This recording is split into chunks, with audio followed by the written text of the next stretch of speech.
Boa noite para o Marcão, que está aí nos bastidores da nossa live. Uma boa noite para a Rosana, que fez toda a articulação para essa nossa atividade. Uma boa noite para a Mariana e para o Joel, que fazem esses momentos de arte da nossa noite de hoje. Uma boa noite muito carinhosa para os amigos que nos assistem pelo canal da Rai TV e aqueles outros também que nos assistem através da Web Rádio Fraternidade e os companheiros da cidade de Guanambi, através do canal do Centro Espírita Obreiros do Porvir, que também estão ligados conosco pela internet. Uma boa noite para todos nós e que tenhamos, portanto, um aprendizado hoje que nos traga algumas informações preciosas para a transformação das nossas vidas. Talvez porque um dos temas mais fantásticos, um dos temas mais fortes e impressionantes que a doutrina espírita possui, seja o tema que nós iremos abordar na noite de hoje.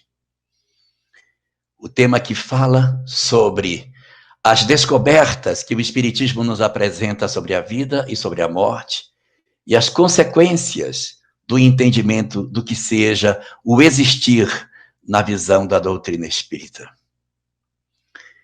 Isto porque, quando a morte nos colhe nos seus braços e nós, por algum motivo, temos que exercer, de acordo com aquilo que a lei estabelece, a nossa volta, o nosso retorno à pátria espiritual, quando é chegado o nosso momento de voltar à vida como espírito, quando acontece isso conosco e que vai acontecer com todas as pessoas, nós somos surpreendidos por 7 descobertas que nós realizamos quando chegamos no mundo espiritual. Atravessar a fronteira da chamada vida para a chamada morte é descobrir que as nossas concepções de existir estavam profundamente equivocadas. Nós vamos relembrar 7 pontos essenciais da nossa educação íntima e que, embora já tenhamos nascido e renascido várias vezes, quando nós atravessamos a fronteira da morte, a sensação que muitos de nós temos é que estamos nos defrontando com essas informações pela primeira vez. São 7 os grandes momentos de descobrimento que o espírito atravessa depois que ingressamos no mundo dos espíritos. A primeira dessas grandes descobertas que nós fazemos é nós descobrirmos aquilo que nós já sabíamos desde sempre. Porque vivendo na Terra, entre os homens, vivendo entre as criaturas encarnadas, todos nós sob a face do planeta, todos indistintamente, tivemos a oportunidade de ouvir falar de religiões, ouvir falar de verdades espirituais. Não importa se no Ocidente, se no Oriente, se são doutrinas reencarnacionistas ou ressurreicionistas, pouco importa que doutrina seja, mas todas as doutrinas sob a face da Terra trazem a mesma informação que é a frase mais repetida na história da humanidade. E quando nós atravessamos a fronteira da vida, nós vamos repetir para nós próprios essa informação que já ouvimos milhares, milhões de vezes, mas parece que nós não registramos essa informação. A grande descoberta, a primeira das 7 redescobertas ao chegarmos ao mundo dos espíritos, é relembrar que a vida continua. Alguns de nós esquecemos que somos espírito. Pensamos que somos apenas carne e, por isso, retornar ao mundo espiritual nos traz uma surpresa muito grande, quando não deveria trazer. Porque essa informação nós já deveríamos ter. Mas quantos de nós nos surpreendemos de maneira muito forte ao percebermos que estamos do lado de lá da vida e que o corpo era apenas uma vestimenta e que nós continuamos como nós éramos? A primeira das grandes descobertas é que a vida continua. Daí, logo após essa primeira mudança, essa primeira percepção, eu mudo para o mundo dos espíritos e me vem a primeira grande descoberta que vai começar a mexer dentro de mim. A primeira grande mudança de conceitos que eu vou fazer é descobrir que eu sou um espírito. Daí vem a segunda. A segunda é descobrir que não é porque nós morremos que nós nos transformamos em coisa diferente do que nós éramos. A morte não tem o condão de transformar a nossa intimidade. É uma ilusão nós acharmos que nós somos ansiosos, depressivos, angustiados do lado de cá, e se nós desencarnarmos, pronto, passaremos a ser almas redimidas, sublimadas. Lê do engano.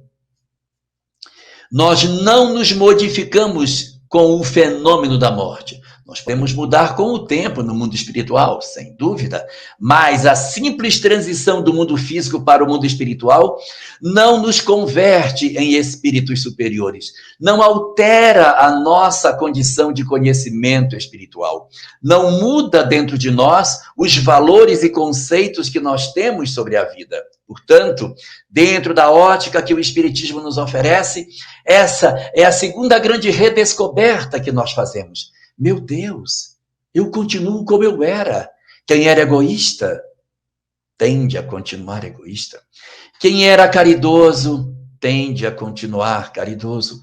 Nossas almas não se transformam. Por isso, ninguém se torna espírito luminoso apenas por haver transposto a condição que nós chamamos de fronteira entre a vida e a morte. A terceira descoberta que nós fazemos, a terceira redescoberta nossa, é relembrarmos que, ao contrário do que nós podemos pensar, nós não teremos nenhum tipo de julgamento, não haverá um tribunal de juízes externos para estabelecer uma condenação a nós. Nós vamos procurar esse tribunal, mas ele não existe. Não existe, na ótica da doutrina espírita, um momento após a morte no qual nós somos levados a algum local onde a lei, Deus e seus representantes irão estabelecer uma sentença para nós. Não existem juízes externos. Essa talvez seja uma das coisas mais belas da lei de Deus, que a sua justiça se exerce no interior dos nossos corações. A lei de Deus se exerce no interior de cada um de nós, porque não havia melhor forma de medir a exata extensão dos nossos delitos, senão através da nossa própria consciência. Um juiz externo, um alguém julgando as nossas vidas, talvez pudesse se equivocar, talvez pudesse nos dar uma pena maior do que aquela que nós deveríamos receber, ou uma pena mais branda, mas nós sabemos exatamente a extensão das nossas culpas. E exatamente por sabermos, a justiça de Deus nunca falha. É por isso que dizemos que a justiça de Deus é perfeita. Porque ela não é exercida por ninguém fora de nós, mas somos nós, dentro de nós próprios, consultando a lei de Deus que está prevista dentro de nós, conforme fala a questão 621 de O Livro dos Espíritos, quando assevera que a lei de Deus está toda dentro da nossa consciência, que a partir do momento em que nós vamos descobrindo as nossas faltas, nós vamos revendo os nossos conceitos e reavaliando as nossas condutas, nós vamos descobrir que, apesar de não existir juízes externos, há um julgamento. É uma coisa que parece meio paradoxal, porque não tem juízes, mas tem julgamento. É porque os juízes não são externos. O juiz sou eu mesmo. Sou eu que sentencio as minhas mudanças. Sou eu que sentencio a minha condição espiritual. Sou eu que sei o quanto de dor, de acerto e de erro existem nas minhas ações, nos meus pensamentos e nas minhas próprias palavras. Daí nós vamos perceber a quarta das nossas condições de descoberta no mundo espiritual. A quarta dessas descobertas é perceber uma coisa muito curiosa, Tudo aquilo que a gente fez e que é errado provoca dor em nós. Quando estamos encarnados, a gente faz as coisas que são erradas e a gente não sente dor. E ainda diz assim, eu fiz mesmo, e dá conta para os outros. Às vezes sentimos prazer em contar as coisas erradas que dizemos ou que fazemos, como se a nossa consciência estivesse anestesiada do lado de cá. Isso acontece porque a compreensão da vida imortal não existe. Então, como eu acho que a vida é só matéria, eu não me dou muito ao trabalho de consultar a minha consciência se os meus atos são corretos ou não. Se nós tivéssemos do lado de cá uma compreensão mais clara de que a vida continua, nós certamente teríamos muito mais cuidado com aquilo que falamos e com aquilo que dizemos, com aquilo que pensamos, porque saberíamos assim que ao transpormos a fronteira da chamada morte, nós nos defrontaríamos com a nossa consciência. Mas a gente às vezes não tem essa leitura. E quando desencarnamos, a nossa quarta redescoberta é relembrar que as nossas faltas são o motivo de dor. Então, nós vamos perceber que o que eu fiz de equivocado não ficou em vão. E não foi ninguém que me sentenciou. Sou eu mesmo que relembro as minhas coisas, do que eu fiz, e eu me incomodo com as minhas ações. Eu me sinto desconfortável com os meus atos, com as coisas que eu pratiquei. Essa é a minha quarta redescoberta. A quinta redescoberta que eu tenho quando eu chego no mundo espiritual é perceber que as minhas mágoas e os meus ódios me impedem de alcançar a felicidade. Incomoda, pesa no espírito. Sentir ódio, sentir mágoa, não permite que o espírito consiga ter paz de espírito. Porque nos incomoda essa necessidade de termos que fazer as coisas corretas. Aqui, do lado de cá, nós conseguimos sentir ódio uma vida todinha. Nós conseguimos sentir mágoa por uma vida inteira e nem nos preocupamos com o amanhã. Mas se nós soubéssemos o desconforto que as almas passam quando atravessam essa experiência, nós tomaríamos mais cuidado e ouviríamos com mais atenção as palavras de Jesus, quando diz: se tiveres alguma coisa contra o teu irmão, deixa a tua oferta, vai te reconciliar primeiro com ele. Porque é necessária essa reconciliação. Ódio e mágoa pesam no coração dos homens e afastam dele a possibilidade de serem felizes. Sexta redescoberta. A sexta é a compreensão que não aparece no começo quando chegamos. É uma conclusão que a gente chega depois de um tempo que estamos lá.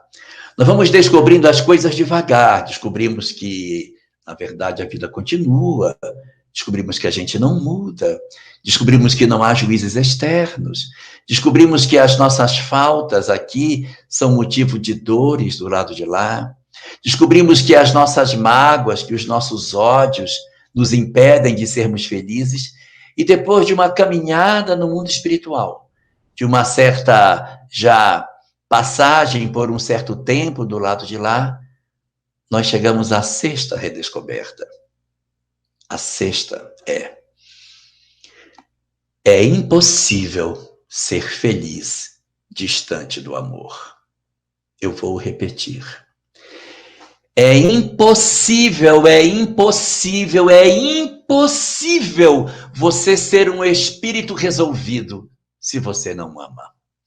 Só o amor é capaz de abrir as portas da paz. Só a vivência efetiva do amor é capaz de libertar os espíritos para que eles vivam em plenitude e sintam a grandeza de Deus, a beleza do universo, sejam espíritos resolvidos, estejam em paz consigo mesmo. Só o amor, só a vivência do amor, só a nossa identificação com a lei de Deus concede aos espíritos a felicidade real. Essa conclusão chega depois que eu vi que as minhas mágoas me tornam infeliz, que os meus ódios me tornam infeliz, que as minhas faltas cometidas não me tornam feliz. Quando eu analiso tudo que fiz, sinto o peso que tudo isso me traz, eu concluo que eu não conseguirei, não tem jeito, é da lei de Deus, eu não serei um espírito feliz enquanto não amar. Eu preciso amar. Eu preciso amar. E só tem um caminho para que a gente consiga aprender a amar. É mudando. É transformando as nossas vidas. É alterando a nossa condição espiritual para outra, que nos permita sentir mais prontamente o sentimento que a gente precisa desenvolver para alcançar a graça de sermos espíritos resolvidos.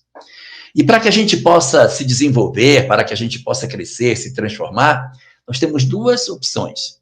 Uma delas, ficar no mundo espiritual e ir aprendendo, se transformando, se modificando, evoluindo no mundo espiritual, porque dá para fazer, é possível.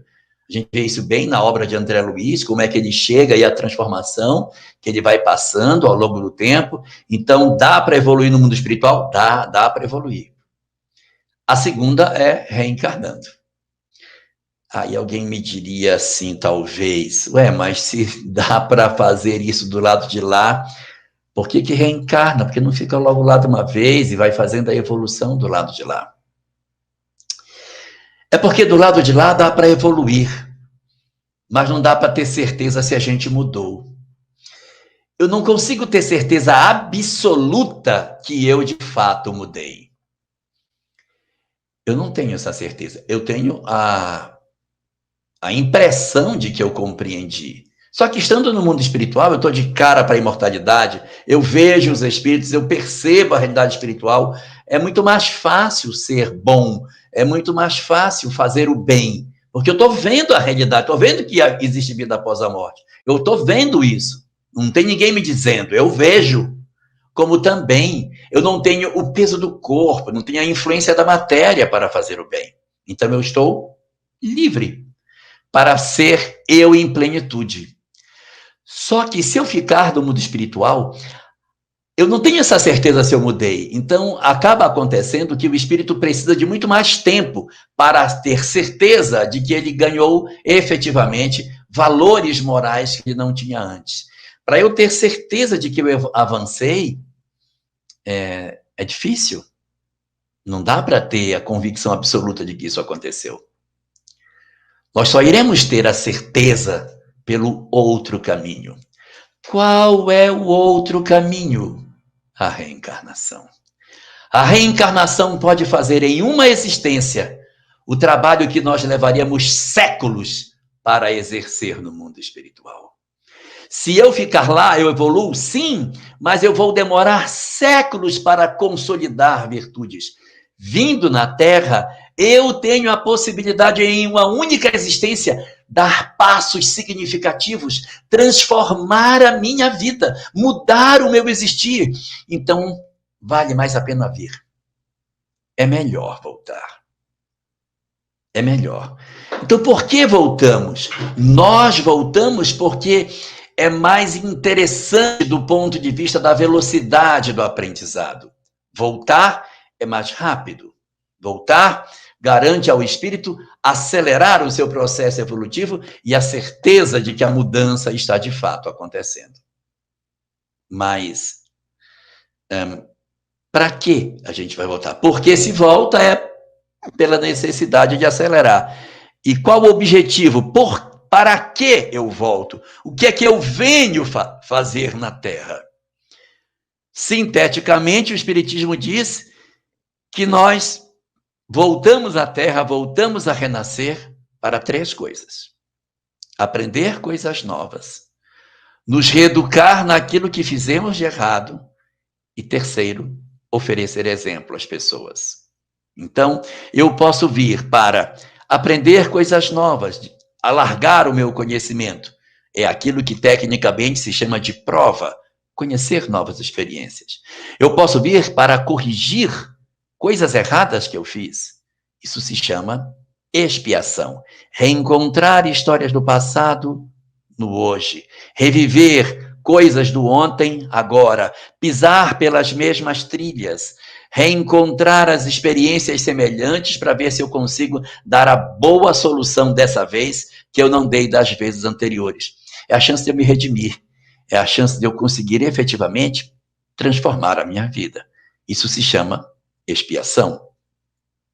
O nosso planeta é um planeta de provas e expiações, porque nós estamos aqui para aprender coisas novas, para corrigir as coisas equivocadas que fizemos, mas eu disse que eram 3. A terceira é para servir de exemplo, para oferecer algum contributo, para fazer algo pelos outros. Isso também é possível. Só que esse aspecto, ele é menor do que os outros 2. Nós temos muito mais expiação, muito mais prova do que missão nas nossas histórias. Aprender é prova.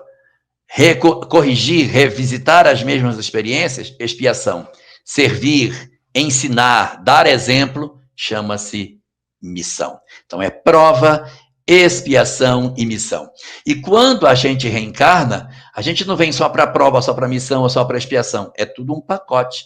A gente reencarna, um pouquinho do que a gente faz é prova, que eu estou aprendendo coisas novas. Uma parte do que eu sou é expiação, porque eu estou experimentando coisas para me resolver, estou revendo experiências que eu já tive, mas que eu não me saí bem. Então são as expiações. E tem a missão também que a gente exerce durante a vida. Alguns poderão dizer, mas missão? Que missão que eu tenho na Terra? Ué, não é pai? Não é mãe? Quem for pai e for mãe já tem missão, porque tomar conta de um serzinho é uma missão extraordinária, é uma responsabilidade, em que você exerce aquilo com afeto. Se você exerce a sua condição de paternidade ou de maternidade e se entrega com amor ao que você faz, é exemplo. Você está se doando a alguém, é exemplo. Quando eu faço uma atividade profissional em que eu me entrego por amor, é exemplo. Mas se eu for ser pai ou mãe com ódio, com raiva, não é exemplo. Aí já não é mais missão, está na outra condição. Se eu exerço a minha atividade profissional com raiva, com ódio do que eu faço, então não é também mais uma condição de missão. Missão é só aquilo que eu faço com muito prazer. Cuidar de netos, ver netas, poder estar batendo fotos das netas, né, Beth?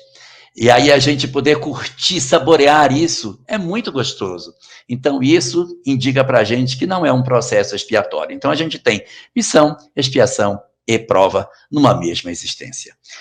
E aí nós vamos efetivamente trabalhar a nossa individualidade. E aí, como eu disse que eram 7 as experiências que nós iríamos viver, e até agora eu só falei de 6, está faltando a última. A última é que depois de tudo isso descoberto, dessa necessidade de vir de tudo, vem a última. A última não é fácil voltar. Não é fácil.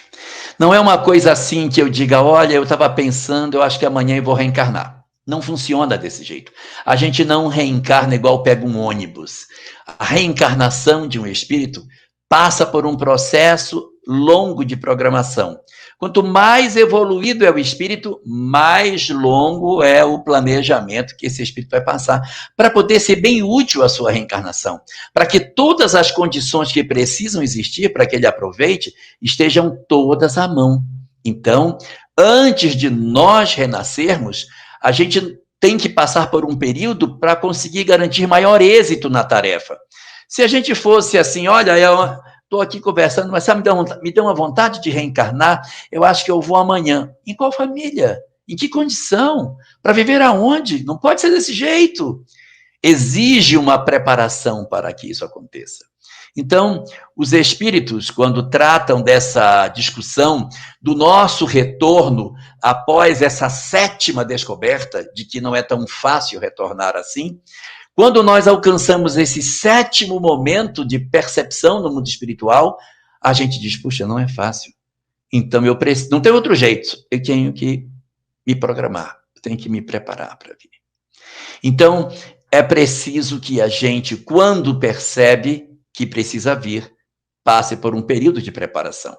Esse período varia de indivíduo para indivíduo, não é igual para todo mundo. Mas ele só acontece depois que a ficha cai. Enquanto eu chego no mundo espiritual, eu acho que está tudo bem. Não, eu fiz aquilo, mas estou certo e tal. Não vai voltar. Porque a volta, ela só é lógica se eu estiver movido do desejo de mudança. Eu digo, Senhor, eu não me suporto mais. Eu não aguento relembrar o que eu fiz, eu tenho vergonha do que eu realizei. Agora eu entendi, eu posso fazer melhor. Me deixe voltar. Eu quero corrigir o que eu faço. Isso parece muito com um artista. De repente, você tem um artista que ele vai fazer um número, vai subir no palco, fazer um número e está meio nervoso. Aí, quando ele entra, ele está nervoso. Quando ele toca, ele erra as notas, ele faz bobagem, e aí ele se sente que ele errou, fica constrangido. Mas aí, no final da música, ele já está calmo, já passou a adrenalina, ele já está bem. Aí ele tem que sair. Ele diz, puxa, mas agora que eu acalmei, deixa eu entrar de novo, que agora eu estou calmo. Agora, se eu voltar, eu faço. Agora não. Espere o próximo show. Agora não dá para voltar. A mesma coisa acontece com o espírito. Não dá para voltar quando quer voltar. Você tem que fazer uma preparação para o retorno. Essa preparação para o retorno, ela exige primeiro uma reflexão profunda sobre quais são as minhas necessidades. Eu não posso retornar enquanto eu não fizer o processo de descobrimento de quais são as minhas faltas. Por isso que é tão importante um autoconhecimento. Porque se você não fizer o autoconhecimento aqui, você vai fazer o autoconhecimento lá. Porque sem autoconhecimento aqui ou lá, não dá para voltar. Você tem que se autoconhecer para facilitar o tempo de retorno. Quem não fez o processo de reflexão sobre si mesmo, identificando suas faltas, suas falhas aqui, quando chegar no mundo espiritual, vai passar por uma experiência na qual terá que despertar para as fragilidades que possui, no sentido de encontrar experiências que despertem em nós as virtudes que ainda não temos e que abra para nós a possibilidade de nós entendermos o que de fato viemos fazer do lado de cá. No livro Voltei, de Irmão Jacó, isso é bem nítido. Ele não fez nada de autoconhecimento durante a vida física. E tem um momento lá no livro em que ele é convocado para uma reunião para dizer a ele aquilo que ele é e que ele nunca conseguiu perceber. Então, os espíritos aparecem para dizer a ele as coisas sobre ele mesmo que ele nunca tinha percebido sobre ele próprio. Isso faz parte do processo de autoconhecimento. Não estou dizendo que com todo mundo vai ser desse jeito, mas é preciso que a gente tenha esse momento de cair em si, que a gente tenha esse momento de entender quais são as nossas faltas, para que a gente diga, preciso mudar nisso aí. Esse é meu calo. Por que foi que eu caí na vida, nessa existência? Eu tropecei porque eu sou orgulhoso, ó, bem aqui, ó. Então eu tenho que analisar a minha existência e ver qual foi a imperfeição moral que fez eu tropeçar bem aqui. Orgulho. E ali, vaidade. E aí eu vou percebendo aonde estão as minhas faltas, para que eu consiga, a partir da identificação das faltas, fazer uma programação mais arrumada, para que eu consiga ter mais sucesso. Então, a primeira coisa, quando a gente decide voltar, é fazer a nossa ideia do que a gente se conhecer. Então, eu tenho que me autoconhecer. Só que, lembrem, isso só acontece depois que o espírito diz, meu Deus, eu preciso voltar. Enquanto não chegar esse momento, nem adianta pensar nisso. Eu tenho que chegar naquela que eu digo, meu Deus, que sou eu? Preciso de ajuda, preciso voltar, preciso me corrigir. Quando chega nesse quadro, quando eu sinto que eu sou uma alma que fali, está na hora de começar a se programar. Aí, primeira etapa, autoconhecimento. Preciso descobrir quais são as minhas imperfeições. Preciso saber aonde foi que eu errei, o que foi que eu fiz de errado, quais foram as minhas faltas. Parte número 2. Depois que me autoconheci e descobri, eu percebo, eu errei aqui, ó. Eu errei como mãe. Eu era uma mãe muito desleixada. Eu era um pai muito desleixado. Eu era uma pessoa extremamente agressiva. Então, eu tenho, depois desse período de reflexão, a descoberta de quais são as minhas faltas. Aí vai para a fase 2. A fase 2, é a preparação do indivíduo para que ele possa vir. O que seria essa preparação? É você ter a chance de refletir sobre o que você fez para não cometer as mesmas faltas. Então, você foi uma mãe que não foi zelosa, o que se deve fazer com uma mãe que não foi zelosa? Eu preciso dar a ela instruções novas. Porque se os espíritos erram e você diz, olha, você errou, volta e faz de novo, vai errar de novo. É como se fosse um aluno, fez a prova, está errado. Rasga, toma, faz de novo. Ele vai errar de novo, porque ele não sabe. Ele tem que ter uma nova instrução para que ele volte para a prova e faça a prova melhor do que ele fez. Então, no mundo espiritual, não é para todos, mas uma boa parte de nós passa por um período no mundo espiritual em que se prepara nas funções que vai exercer para poder executar com êxito as tarefas que tem para desenvolver. Vai ser professor? Vai. Então, vamos preparar você para ter o brilho nos olhos que o professor precisa ter para cuidar de seus alunos. Ah, você vai ser médico? Vou. Então, vamos preparar você para ter a sensibilidade para que você possa atuar no socorro das criaturas que padecem. Ah, vai ser assistente social? Então, vamos colocar 2 corações no seu peito, porque um só não vai aguentar o sofrimento de tanta gente em seu derredor. Então, você vai passar por um período no mundo espiritual de preparação. Vai ser mãe, vai ser pai. O que você vai fazer na Terra? Então, vamos preparar você. Existe uma obra de André Luiz que fala muito sobre isso. É a obra Os Mensageiros, em que ele mostra, é claro que isso não é para todo mundo, mas existem instituições no mundo espiritual para preparar os espíritos para a sua possibilidade de êxito. Quanto mais o espírito tem condição de mudar, mais é investido nele. Almas mais primárias, não adianta você dar muita instrução, porque vai reter muito pouco. Mas aqueles que já estão mais despertos, aqueles que já têm uma certa lucidez espiritual, é investido de maneira bem significativa para que eles consigam ter êxito. Você vai ser médium na casa espírita, então nós vamos preparar você para essa tarefa. Etapa número 1, autoconhecimento. Etapa número 2, preparar-se. Etapa número 3, programar. Agora chegou a hora de programar. Sabendo o que você precisa fazer, já tendo as preparações, vamos programar. Muito bem, então você vai ser mãe de quem? De fulano. Então, vamos ter que organizar. Ele vai ser seu filho, você vai nascer aqui e tal. As condições, as peças do tabuleiro. Vamos arrumar as condições para que você renasça, filho da família que precisa ser, irmão de quem tem que ser, para casar com as pessoas que tem que, com a pessoa que tem que casar, para que você possa ter os filhos que você tem que ter. Então, todas essas questões que dizem respeito à nossa história, elas já sofrem um pré-desenho antes da nossa encarnação. Chamamos isso de planejamento espiritual. Feito o planejamento, pronto. Terminou o planejamento, não acontece nada. Tem que esperar as condições para renascer. Porque às vezes fulano está encarnado, tem que esperar ele desencarnar para renascer. Então você tem que esperar as condições para vir. Pensa que é fácil reencarnar? Pensa que é fácil a oportunidade de voltar? Não é simples, porque para você reorganizar aqueles que farão parte da sua família, demora. E tem vezes que a gente programa, não, eu quero vir com o irmão, esse aqui você não vai poder ter como irmão, porque ele acaba de ingressar numa encarnação que não teve como a gente esperar, porque a vinculação com aquele outro grupo era mais forte, vai ficar para a próxima. Ele não vai poder ser seu irmão nessa, mas na próxima pode ser que ele seja. Ou, de repente, você vai encontrá-lo na condição de adulto, vai poder refazer os laços com esse indivíduo depois.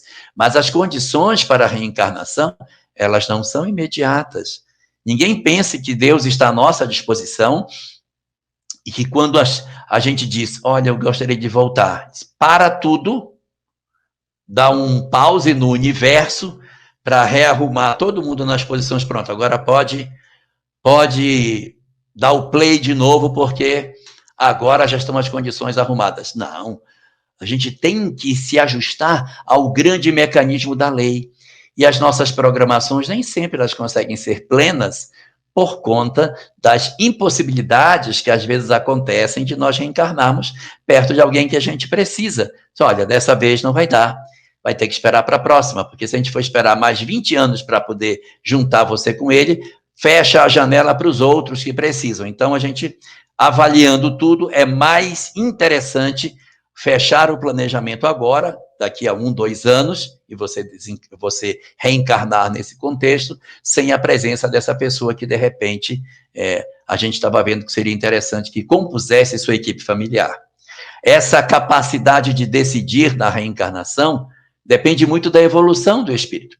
Há espíritos que podem decidir mais. Há espíritos que decidem bem menos. Os mentores é que dizem, não, você vai renascer irmão de... Mas eu não quero. Vai ser irmão dele. Mas vai ser irmão. Então, a gente acaba tendo determinadas situações em que a gente até opina junto com os mentores. Em outras, a depender da evolução, a gente não diz quase nada, só diz sim, senhor, e reencarna em função das necessidades que a vida vai nos chamar. E aí chega a hora de nós começarmos a nossa reencarnação. E algumas pessoas dizem assim, poxa, mas como que eu vou voltar? Eu não vou suportar conviver com fulano que me fez tanto mal. Eu o odeio demais. Eu não quero ser filho dele. Eu não quero ser irmão dele. Eu não vou aguentar isso. E aí, Deus, o soberano Senhor, que é todo misericórdia, diz, quando você renascer, meu filho, eu vou lhe dar um beijo. O beijo de Deus, quando nós renascemos, é o esquecimento do passado. O esquecimento do passado, ele tem dupla função. Primeira, fazer com que a gente esqueça o mal que fizeram para nós, para que a gente possa conviver ao lado de pessoas dentro do grupo familiar que a gente teve como inimigo no passado e que agora renasce como primo, como irmão, como tio, como pai, como mãe, como filho. Essas pessoas que a gente odiou tanto, elas podem renascer nessas condições. Ou pessoas que nós tivemos mágoa, um amor magoado, eu amei tanto fulano e ele me apunhalou pelas costas. A mágoa, ela tem uma função diferente, porque a mágoa tem a ver com o amor que ficou ferido. A mágoa é o amor que adoeceu, que se entristeceu em função de um golpe que não esperava receber. A mágoa, muitas vezes, resulta em reencontros no futuro, na forma de marido e mulher. Não precisa ficar preocupado. Ninguém precisa ficar preocupado.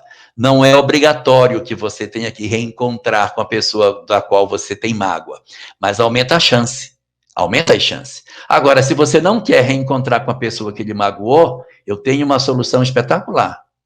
Perdoe. Se você perdoar, você dissolve o vínculo e a chance de reencontrar fica bem pequenininha. Mas se tiver mágoa da pessoa que lhe feriu o coração, a chance de reencontro aumenta. Talvez não venha como marido, pode vir como filho, pode vir como irmão. Filho, de vez em quando vem, que aí ela dá uma torcidinha na orelha dele, de vez em quando, para educar o menino. Então, a mágoa, ela atrai os espíritos. E o ódio também. Agora, não dá para você casar com uma pessoa que você tem ódio. Você tem uma pessoa que lhe roubou, lhe destruiu, acabou com sua vida, jogou você na miséria, destruiu sua vida. Aí na outra casa, não, eu casei com ele. Não vai casar, é lógico. Não tem como você casar com uma pessoa que você odeia. A gente pode casar com a pessoa que a gente ama do ontem, que reencontra, ou que tem mágoa, porque a mágoa, no fundo, é uma cobertura sobre um amor que está enfermo. Então, nessas condições, nós vamos ter o esquecimento do passado, porque o esquecimento do passado vai fazer com que a gente esqueça aquilo que os outros nos fizeram. Vai facilitar conviver com as pessoas, mas vai também facilitar que a gente esqueça o que nós fizemos para os outros. Não é só o que a gente sofreu, mas não é só aquilo que a gente fez, mas é aquilo que a gente sofreu. O mal que os outros nos fizeram e o mal que a gente fez. Durante o período da gestação, nós vamos como que progressivamente perdendo essa percepção do passado. E aí, quando reencarnamos, a gente não lembra de maneira nítida aquilo que aconteceu. Alguns certamente vão dizer, mas se eu esqueci, como é que eu vou aproveitar a encarnação? Como é que eu vou crescer? Como é que eu vou me desenvolver espiritualmente se eu esqueço tudo que eu fiz, eu vou começar tudo do zero? Não vai começar do zero. Nós esquecemos parcialmente o passado, mas a simpatia, a antipatia, os nossos pendores, eles não são esquecidos. Porque a gente esquece aquilo que a gente pensou que mudou, mas a gente não esquece aquilo que verdadeiramente mudamos. Vamos lembrar o que eu disse ainda há pouco. No mundo espiritual eu posso evoluir? Posso, mas eu não tenho certeza se eu me transformei. Por quê? Porque eu estou de frente para a realidade espiritual. Quando eu reencarno, tudo aquilo que eu pensava que eu sabia vai apagar.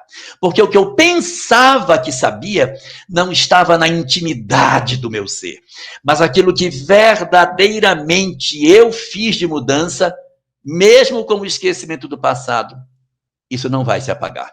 Exemplo, eu tive alguém que eu odiei muito. Lá no mundo espiritual eu refiz esse conceito. Disse, olha, eu odiava muito fulano e eu não odeio mais.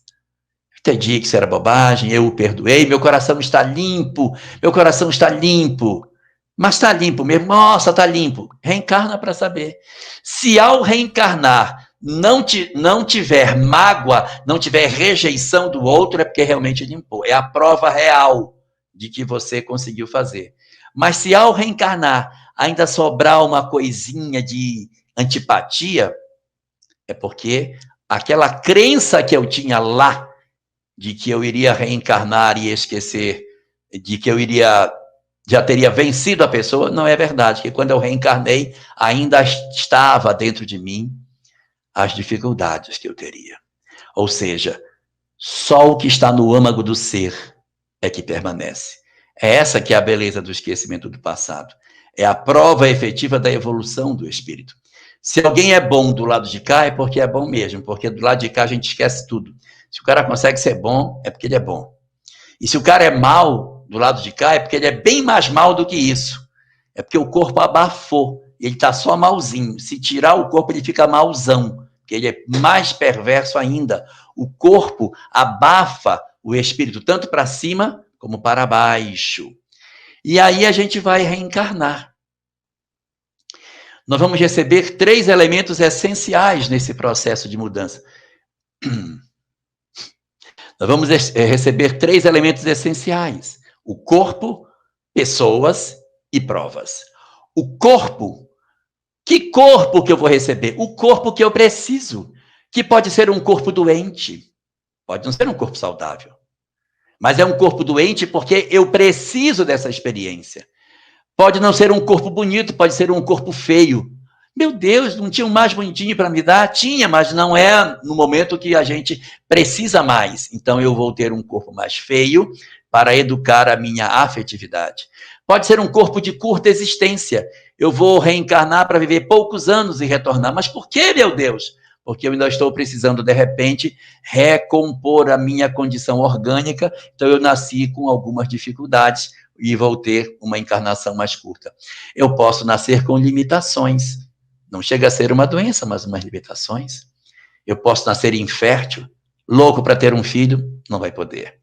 Eu posso nascer com limitações físicas, uma surdez, posso nascer com uma cegueira, com uma limitação de locomoção, eu posso ter limitações no corpo, não é doença, mas é uma limitação que ele traz e que, de certa maneira, é o corpo mais adequado às necessidades que eu preciso.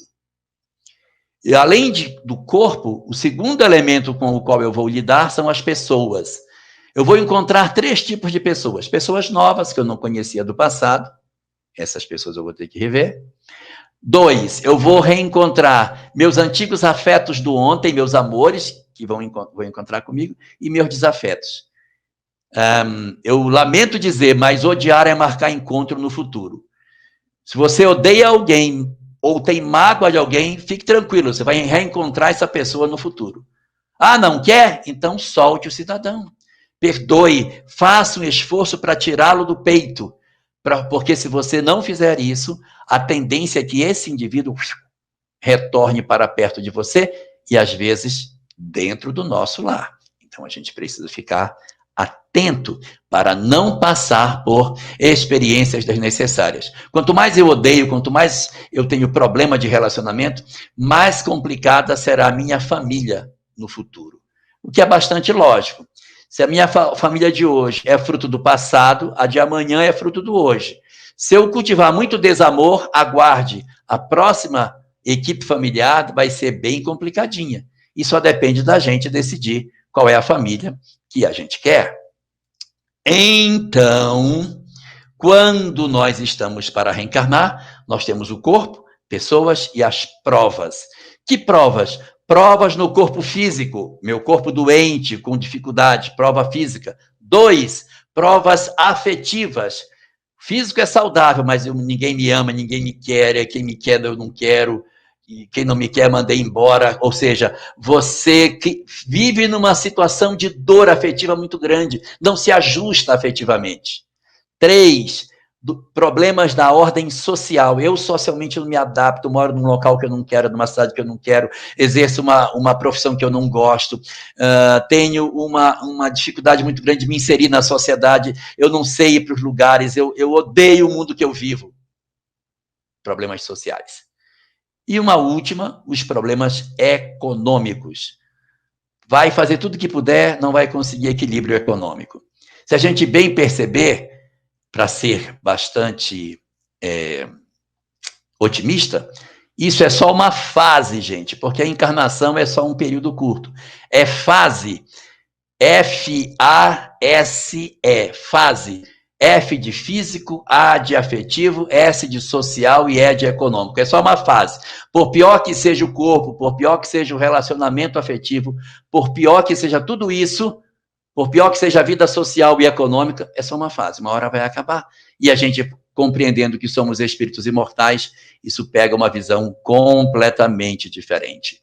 Então, é por essa razão que o Espiritismo, revendo a questão do existir, faz uma ressignificação completa e diz que é uma das coisas mais belas do mundo o reencontro do espírito com as suas provas. É por isso que é tão bonito para a ótica da doutrina espírita o reencontro do espírito com as necessidades que ele possui. É isso que justifica a frase que Allan Kardec colocou no capítulo 5º do livro O Evangelho segundo o Espiritismo. Bem-aventurado os aflitos. E é um capítulo bem curioso, sabe? Porque essa frase não é do Evangelho, ela não existe lá. Em nenhum momento Jesus disse bem-aventurados os aflitos. Ele, na verdade, sintetiza nesse capítulo a dor do homem, as diversas dores. Então, bem-aventurados os aflitos, no seguinte, bem-aventurados os que sofrem. Mas como que pode ser bem-aventurado o que sofre? Como que isso pode ser lógico de se dizer se sofrer é ruim, se sofrer dói? É porque a doutrina espírita tem uma revisão do conceito do que seja a dor. Ela tem uma proposta de ressignificação em que antes, quando a gente não sabia da reencarnação, o que era a dor? A dor é uma cruz, é um peso, é uma coisa que a gente arrasta, é um sofrimento terrível. Agora, não. O que é a dor? A dor é o reencontro meu com as necessidades que eu preciso para poder me sublimar. A dor é a chance que eu tenho de rever a minha forma de reagir diante da vida. E eu só me liberto das minhas dores se eu amar, se eu me revoltar, se eu me desesperar, se eu odiar, se eu não aceitar o sofrimento, se eu me revoltar contra Deus, eu não estou aproveitando. O sofrimento, na verdade, é a grande oportunidade que a gente tem de se analisar e dizer, se eu passo por isso, existe uma questão para eu aprender. O que eu preciso aprender com isso? E Allan Kardec separa os sofrimentos em 2 tipos, os da causa atual dessa existência e das causas do passado. Onde ele diz que, enquanto existirem causas no presente, eu não posso me remeter ao passado. Se as causas estão no agora, é do agora, mas às vezes a pessoa não fez nada nessa existência para passar por determinados sofrimentos. Então, é porque as causas estão no ontem. Então, quando eu não tenho essa compreensão, eu me revolto, eu não fiz nada, e o cara veio, olha o que ele fez, o cara me bateu no carro por trás, acabou com o meu carro. Você contribuiu para isso? Não. Mas se Deus é bom e isso aconteceu, tem uma razão para isso. Olha essa doença que eu estou tendo. Para e pensa. As aflições que a gente passa no mundo, se nós contribuímos para ela é o resultado do que a gente fez. Se eu não contribuir, é porque eu não contribuí hoje, mas elas têm uma razão para acontecer. Ou elas são para eu dar um exemplo, porque eu quero deixar um exemplo de como a pessoa pode servir, mesmo com uma condição de doença, de uma prova pesada. Os espíritos superiores conseguem fazer isso, dar excelentes exemplos mesmo em condições adversas. Então, essa é uma condição para a gente ver. Uma segunda situação é uma prova, uma circunstância que aconteceu sem que necessariamente isso tenha a ver com o meu próprio passado. Então, são as provas. Mas é bem provável que as minhas dores, os meus sofrimentos, decorram de processos expiatórios. Principalmente quando a gente se revolta contra o sofrimento. Eu não admito sofrer, não pode estar acontecendo isso. Então, o Espiritismo, ele reapresenta para nós a vida por uma ótica totalmente diferente. Você passa por dores? Sim! É a oportunidade que você tem de devolver o bem à vida. Se você se revoltar e não aceitar, você pode não aproveitar a oportunidade que você está tendo. O mais importante diante da prova é eu refletir por que ela acontece e crescer com ela. Porque o sofrimento em si, ele não é motivo de evolução. O que faz evoluir é o aproveitamento do sofrimento. Aquilo que os espíritos chamam de o bem sofrer. Então você vai aproveitar o sofrimento. Aproveitar as experiências é que vão fazer com que a gente, de fato, cresça com elas. Porque é muito difícil nós experimentarmos sofrimentos na Terra sem termos a compreensão que o Espiritismo nos apresenta. Nesse capítulo, o Bem-aventurados os aflitos, Allan Kardec apresenta 4 dramas que os homens possuem: a depressão, a loucura, o suicídio e a perda dos entes queridos. Que dor existe por trás disso? Sem uma leitura espiritual do que seja a depressão, do processo obsessivo, das complicações espirituais que a gente tem, fica difícil de entender. O Espiritismo vem e nos descerra um horizonte novo. Com relação à loucura, a mesma coisa. Se você não entende por que às vezes as pessoas parecem loucas, é porque não sabe o que é a obsessão. E quando nós temos a compreensão dessas questões, fica mais fácil a gente entender as pessoas que às vezes renascem no nosso lar para que nós juntos consigamos ajudar o outro. Porque o drama familiar é de todos, não é de uma pessoa só. Com relação ao suicídio também, o Espiritismo vem trazer contribuições excepcionais. A primeira delas é que os suicidas também terão a oportunidade de serem espíritos redimidos. Em nenhuma obra espírita encontramos justificativa para o suicídio. Nada justifica, nada. Ele só agrava a situação do espírito, ele só complica a situação do espírito. Nenhum espírito que se suicida fica bem no mundo espiritual, nenhum. Mas isso não significa que sejam almas perdidas. Ao contrário, eles são cuidados, guardados, ficam ali sendo tutelados pelos bons espíritos para que eles retomem o seu processo de aprimoramento espiritual. Todos nós teremos que nos aprimorar espiritualmente, teremos que passar por experiências que nos capacitem a encontrarmos o amor e sermos felizes. Essas entidades que são suicidas, nossos filhos que se suicidaram, não são almas perdidas. Eles vão encontrar a possibilidade de retomar a sua história e serem espíritos felizes. Talvez, em função do que fizeram, a gente tenha dificuldade de poder reencontrá-los, porque a distância entre nós pode ficar um pouco maior. Mas eles retomam a história, seguem o seu caminho, se refazem de suas dores e seguem na direção do progresso também. Eles estão marcados, como todos os outros, para sermos espíritos felizes. Então, eles também não vão mudar dessa regra. O fato de haver acontecido o suicídio pode atrasar a felicidade deles, mas eles, assim que conseguirem se reorganizar, vão encontrar as experiências, as encarnações, os dramas, as dificuldades, para que eles se coloquem de pé e sigam na direção do progresso. E a perda dos entes queridos? Ah, que dor! Certamente a mais difícil de todas as dores que a criatura humana passa na Terra. Mas o Espiritismo, com sua imensidão de palavras de consolo, apresenta para nós uma série de informações preciosíssimas. A primeira delas é que os nossos entes queridos vivem, que a morte não foi capaz de destruí-los e que nós iremos nos reencontrar logo que Deus assim permita. Então, a consolação que advém de nós sabermos que os nossos entes queridos estão vivos é um instrumento de consolação extraordinário para que as nossas dores sejam aplacadas dentro do nosso coração. Nós vamos, assim, a partir da releitura que o Espiritismo nos apresenta, termos uma visão completamente diferente do que seja a felicidade. Antes, como a gente achava que a vida era só matéria, queríamos ser felizes no mundo, ser felizes com as coisas que o mundo oferece. Mas, com a leitura que o Espiritismo nos dá, nós vamos olhar para a dor e dizer, ela é a possibilidade que eu tenho de me sublimar. A dor como sendo a oportunidade do progresso. Não que a gente vá querer tormentos voluntários, não que nós queiramos puxar o sofrimento para nós, que isso não tem valor. Mas se a dor nos alcança, nós temos que refletir sobre ela para poder crescer, para descobrir que a felicidade não é desse mundo. A felicidade não é daqui, é do mundo espiritual. É uma ilusão querer buscar a felicidade desse lado. Nós temos que nos preparar para isso, para não nos iludirmos. Porque às vezes a gente procura a felicidade do lado de cá, mas na verdade a felicidade que a gente está buscando é só ilusão. Ela no fundo, é a desgraça real. Por quê? Porque a gente fica querendo dinheiro, poder, riqueza, fama, tudo de que o mundo pode oferecer e se ilude e se atrapalha espiritualmente. Então, o Espiritismo, descerrando essa nova perspectiva de vida, transforma profundamente o nosso existir.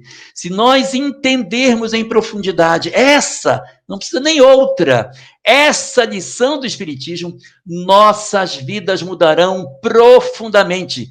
Porque é essa informação que está no cerne de tudo que diz respeito à grande revelação que o Espiritismo vinha trazer. A ideia da presença de Deus, a ideia da imortalidade, a ideia da reencarnação, a ideia da evolução, da ideia da mediunidade, está tudo nesse único princípio. E por isso que, observando todos esses valores que o Espiritismo nos apresenta, nós não temos dúvida nenhuma de afirmar que, assim como Allan Kardec disse, bem-aventurados são os aflitos.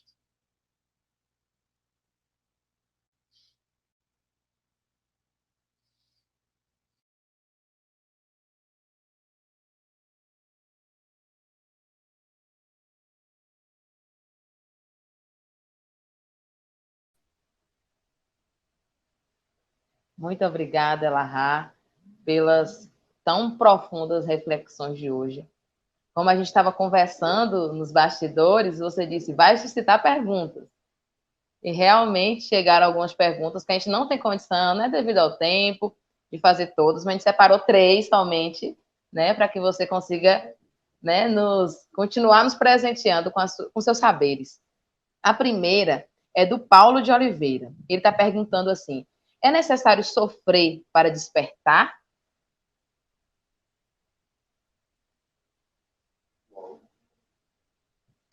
Não é necessário sofrer para despertar. A questão 120 de O Livro dos Espíritos assevera que a gente não precisa passar pelo mal, ou seja, pelo sofrimento, mas sim pela fieira da ignorância. Nós temos 3 maneiras de aprender. A primeira, com o próprio sofrimento, que seria essa. Eu tenho que passar pelo sofrimento para aprender. Essa é uma. A segunda, eu aprendo com o sofrimento do outro. Eu vejo e digo, ixi, eu não quero isso para mim, não. E aí, como eu vi que aquilo não é bom, eu não passo. E a terceira, não é nem com o meu sofrimento e nem com o sofrimento que eu vejo dos outros. É com a instrução que alguém me passa. Jesus diz, amai os vossos inimigos. E isso pode ser motivo suficiente para que eu mude a minha vida.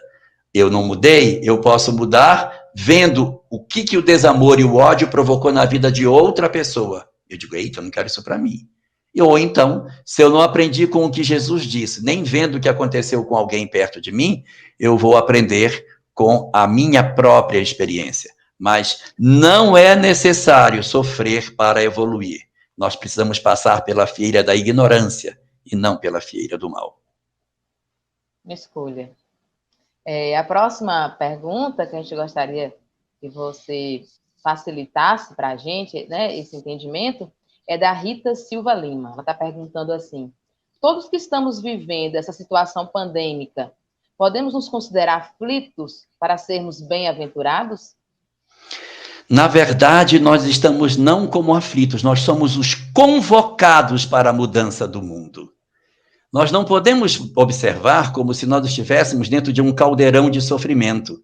Nós temos que entender que nós estamos convocados por Deus para sermos os disseminadores da paz. Eu pergunto a você, Nailza, quem na Terra tem melhores condições de ajudar a humanidade a atravessar esse período? Quem não sabe da imortalidade ou quem sabe da imortalidade? Então, nós detemos não somente a informação da imortalidade, nós detemos a certeza da imortalidade. Isso é completamente diferente. Então, nós temos uma doutrina que nos fala da imortalidade e que nos fala da caridade. Olha a convocação que a gente tem. E se nós dizemos assim, mas o mundo está horrível, o mundo está terrível, eu não me adapto nesse mundo. Se você não se adapta no mundo que está aí, essa é a prova de que você está convocado para fazer um mundo novo. Se o mundo não lhe agrada, então é porque você está chamado pela lei para ser um daqueles que vai contribuir para o processo efetivo de transformação do planeta. Nós, talvez, e é uma opinião pessoal minha, eu posso estar completamente errado, mas eu penso que a nossa encarnação, o conhecimento espírita que a gente recebeu e tudo que a gente fez até agora foi só preparativo para esse momento que estamos vivendo. Esse momento é a hora que a gente vai dizer, olha, tudo que semeou em mim, eu vou mostrar o que é que eu tenho. Então, está na hora de nós colocarmos para fora aquilo que a gente sabe. Não na condição de sermos os aflitos, os coitadinhos, os afligidos pela pandemia, mas os convocadores do mundo novo, os intimorados soldados da transformação do mundo. Sabemos que a morte não existe. Não vamos procurar, evidentemente, a pandemia, nós não vamos nos entregar a ela, mas nós vamos estar apostos para servir naquilo que a gente puder ser útil para realizar o grande trabalho de transformação que o mundo está pedindo de todos nós. Verdade, Jorge. Jorge, como você também profetizou no início, né, com trazendo essas perguntas, foram chegando tantas outras. E de antemão, a gente pede desculpas, né? A gente colocamos isso assim de maneira meio que improvisada entre aspas, né? Nada acontece por acaso, mas não teremos condições de responder a todas as perguntas. A última é da Maria Isabel e bem propícia para o momento que a gente está vivendo. Qual a lição que a gente pode tirar dos comas, dos tantas pessoas em coma nesse período, né? Dos comas induzidos, pessoas são sedadas para serem entubadas. É uma reflexão de provação ou de expiação? Essa pandemia que nós estamos atravessando é muito grave. Mas há 100 anos atrás, passamos por uma outra que era 53 vezes mais grave do que essa. E no período de 1347 a 1352, passamos pela peste negra, que faz a conta redonda, mil vezes mais grave do que essa. Então, essa não é a primeira pandemia, essa não é a primeira vez que a gente atravessa isso. Já vivemos outras pandemias. A pandemia de um século atrás, essa que foi 53 vezes mais grave, ela aconteceu no último dia da Primeira Guerra Mundial. Pense, 5 anos de guerra, pandemia no final da guerra e 20 anos depois da Segunda Guerra Mundial. Foi isso que a geração anterior experimentou. E eles sobreviveram a isso. O que falta para nós é a gente estar firme diante dos fenômenos que a vida nos pede para viver, não se apavorar diante das coisas. Agora, o volume de pessoas que estão no coma não significa dizer que nós estamos indo para o caos, porque nós já vivemos experiências bem mais graves do que essa. Os espíritos no coma, eles podem estar dormindo junto com o corpo, podem estar atordoados sem ter uma compreensão exata do que está acontecendo, com a sensação de que estão sonhando, mas não sabem o que está se dando de fato, e outros com uma transformação efetiva das suas almas, no sentido de perceberem que eles estão no corpo e poderem ter uma vida espiritual. Aí você pergunta, o que a gente vai aprender com isso? Você quer saber? Analisa comigo, quando uma pessoa vive uma experiência de quase morte e ela volta, você já viu como ela muda a vida dela? Ela muda, ela diz, não, eu mudei, e antes eu dava tanto valor, acho que eu não vou mudar mais. O que não farão 1 milhão de pessoas que foram na porta do túmulo e voltaram? Às vezes a gente fica esperando espíritos superiores que vão vir transformar a Terra. Talvez não sejam eles os grandes transformadores. Eles virão para apenas orientar o trabalho. Mas os grandes transformadores podem ser esse 1 milhão que sobreviveram. Porque eles poderão vir profundamente modificados nos seus valores, nas suas expectativas de vida. Eles passarão a valorizar o simples, aquilo que não tem dinheiro, ir no parque, andar de mão dada, estar próximo das pessoas, cruzar o umbral do centro espírita, que a gente fez tantas vezes sem nenhum tipo de emoção, sentar no grupo de estudo, que a gente fez com tanta má vontade. Então, vamos ter a chance de celebrar a vida de maneira diferente, sentar na mesa no domingo e dizer, meu Deus, estamos juntos, nós estamos aqui, sabe? Valorizar a vida, valorizar os segundos, saborear a vida de maneira diferente. Talvez, se a gente souber aproveitar, essa aparente tragédia, esse aparente trauma que a gente está vivendo, pode ser a janela que vai abrir para uma nova concepção de mundo. Se todos aqueles que experimentaram a perda, que experimentaram a quase desencarnação, fizerem uma reflexão de seus valores, e nós outros que sobrevivemos, dizermos, Deus me poupou, eu estou vivo, eu estou na Terra, e nós também, de nossa parte, mudarmos os nossos valores, que sociedade linda nós poderemos fazer a partir dessa releitura.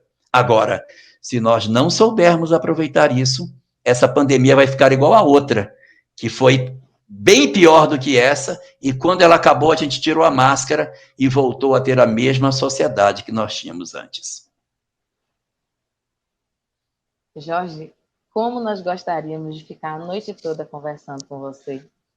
Não apenas por todos os seus saberes, mas principalmente pela energia que você transmite. A gente consegue sentir todas as palavras, não apenas ouvir e entender, mas sentir todas as reflexões que você trouxe. Em nome do Movimento Espírita de Brumado, do Movimento Espírita da nossa região, muito obrigada por estar conosco, por aceitar dentro de uma agenda tão cheia que você possui, pelas reflexões dessa noite, pelo carinho de sempre. Muito obrigada. Que Jesus lhe abençoe sempre. Eu estou pagando uma dívida com o Brumado. Em 2018, eu tirei uma semana de férias e percorri 2.260 quilômetros dentro da Chapada. Eu saí lá de Barreiras e fui atravessando toda a Chapada, cada dia num centro diferente, e passei perto de Brumado, mas Brumado não entrou na programação. E eu lamentei tanto quando a gente passou, eu disse, aqui não vai dar para fazer, não, aqui não vai dar tempo. E eu perdi de estar com vocês. Então, hoje, não considere que eu esteja fazendo nada demais. Eu estou pagando uma dívida que eu tinha com vocês, tá bom? Então, agora eu estou quite. Eu paguei o débito que eu tinha. É um débito bem corrigido, né? Juros, todas as correções. Tá Muito bom? obrigada. Eu que agradeço. Um abraço.